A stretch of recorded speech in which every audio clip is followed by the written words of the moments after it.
नमस्कार, मैं रजन ओझा Indian citizen TV में आप सभी का स्वागत करता हूं।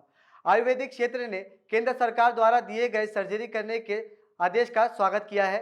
केंद्र सरकार के इस अध्यादेश से आयुर्वेदिक जगत में खुशी और हर्ष का माहौल है।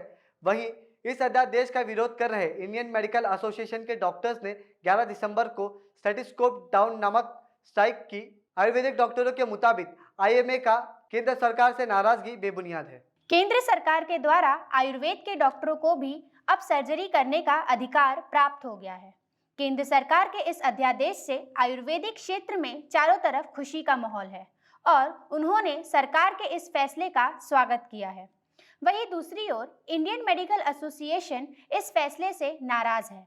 आयुर्वेदिक डॉक्टरों का कहना है कि इंडियन मेडिकल एसोसिएशन का केंद्र सरकार के इस फैसले पर विरोध करना बेबुनियाद है और आयुर्वेदिक क्षेत्र में भी हर प्रकार के डॉक्टर होते हैं जो अपने अपने क्षेत्र में स्पेशलाइज्ड होते हैं, जबकि इंडियन मेडिकल एसोसिएशन के डॉक्टरों का मानना है कि जारी किए गए नोटिफिकेशन से मेडिकल क्षेत्र का नुकसान होगा। आयुर्वेदिक डॉक्टर्स को सीसीआईएम के एक गैजेट में अध्यादेश के तहत सर्जरी का जो अधिकार देने का निर्णय लिया है, उस निर्णय का स्वागत करते हुए national integrated medical association Mira Bhayandar branch अध्यक्ष श्री राजेश राउत जी और हम सभी पदाधिकारी जो है वो माननीय मोदी जी का, कैबिनेट का और प्रशासन का धन्यवाद करने के लिए यहाँ पर हमारे आरोग्य विभाग के इंचार्ज और उपायुक्त श्री वाघमारे जी से मिलकर उन्हें एक धन्यवाद का पत्र देने आए हैं। आयुर्वेद और एलोपैथी दोनों का अभ्यासक्रम का जो ड्यूरेशन है वो समान है। उनको जो सब्जेक्ट्स हैं वही हमें पढ़ाए जाते हैं। ऐसा नहीं है कि उन्हें एनाटॉमी कुछ अलग पढ़ाई जाती है या हमें अलग पढ़ाई जाती है। हाँ, ये है कि फार्मेकोलॉजी में वो मॉडर्न केमिकल्स उस पर ज़्यादा जाते हैं जब हम प्राचीन हर्ब्स पर जाते हैं, लेकिन प्राचीन हर्ब्स में भी कुछ केमिकल कॉम्बिनेशन ऐसे होते हैं तभी उसका एक पर्टिकुलर जो रोग होता है उसके ऊपर उपयोग होता है।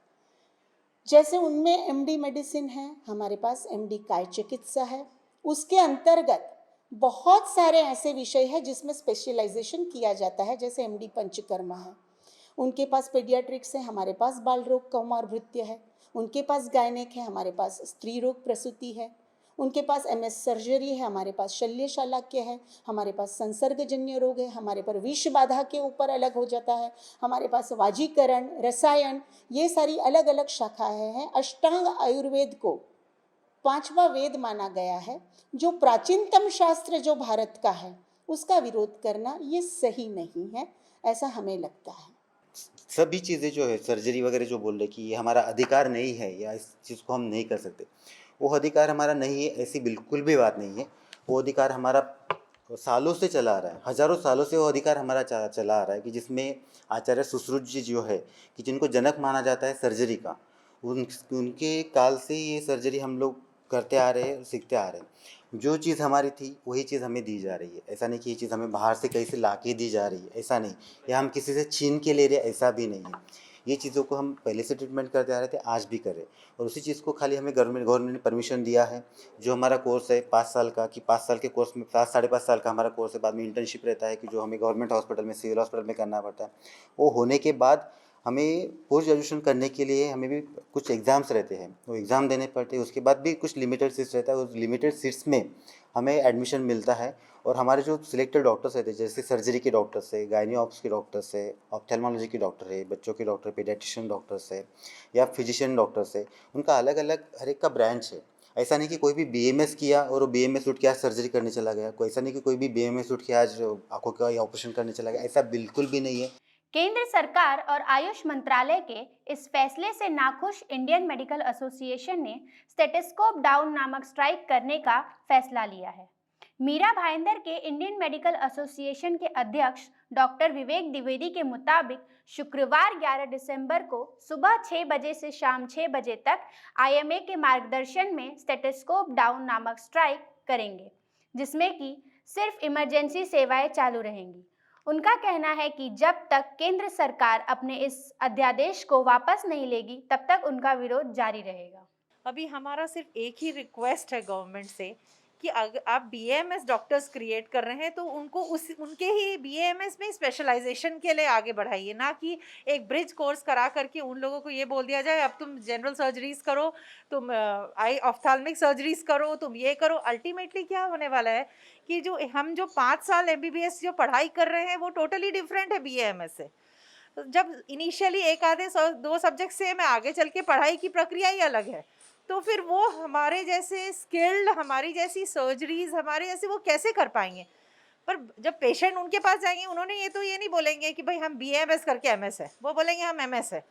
पेशेंट का सर्जरी होता है, भगवान न करे कुछ कॉम्प्लिकेशंस आती हैं तो वो बहुत ही बुरी होने वाली हैं, और ये पेशेंट्स को समझना ज़रूरी है कि एक प्रॉपर गाइडलाइन से एक प्रॉपर एजुकेशनल लाइन होता है, how they have to study and how they have to go out. It is not about just doing BMS and going for bridging course and going for surgery. हमारी Indian medical association national जो body है, that is from Delhi headquarter, उन्होंने जो हमको निर्देश दिया हुआ है उसके हिसाब से Friday that is 11th of December 2020 को सवेरे 6 बजे से लेकर के शाम को 6 बजे तक स्टेथोस्कोप डाउन स्ट्राइक रहेगा, मतलब स्टेथोस्कोप अपना रखने नीचे, मतलब नहीं करेंगे हम लोग काम। ओपीडी नहीं रहेगी, इमरजेंसी सेवाएं चालू रहेंगी, डिलीवरी गाइनिंग ये सब चालू रहेगा, कोरोना का काम चालू रहेगा, हम लोग इमरजेंसी सारी सुविधाएं देंगे, सब कुछ रहेगा। खाली ओपीडी उस दिन 6 बजे से लेकर शाम 6 बजे तक नहीं रहेगी और रूटीन केसेस नहीं रहेंगे। ऐसा हमारे नेशनल हेडक्वार्टर ने हमको निर्देश दिया हुआ है। केंद्र सरकार के इस जारी किए गए अध्यादेश से एक तरफ जहां खुशी, वहीं दूसरी ओर नाराजगी भरा माहौल है।